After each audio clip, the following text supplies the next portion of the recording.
Today I'm on the blustery hills in South Wales.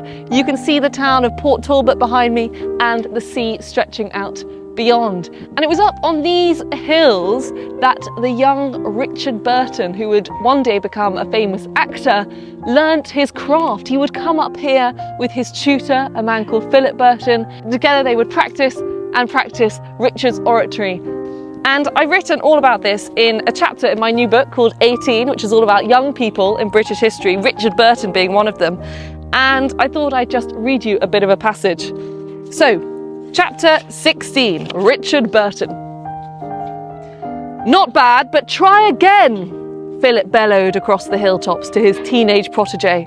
"You must enunciate the consonants, Rich. Remember what we discussed about the T's."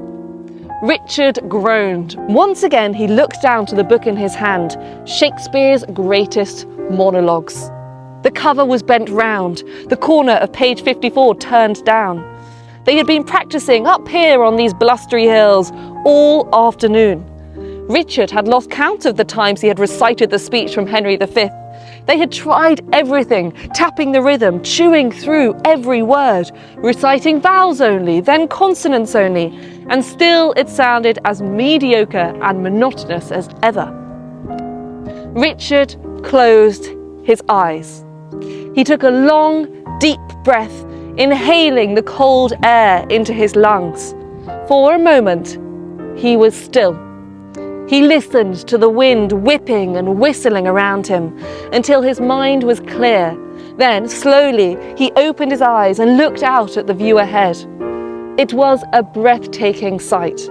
Rays of sunlight pierced through the dark grey clouds and speckled the hills with golden light, which moved slowly across the valley like a stage spotlight. First, it landed on the great grey viaduct, then the little town below with its chapels and small cottages, then out to the tempestuous sea beyond.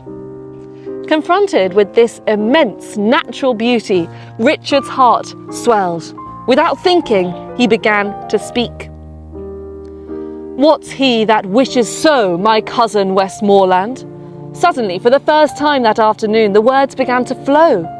This wasn't the teenage amateur, hacking and stumbling over prose.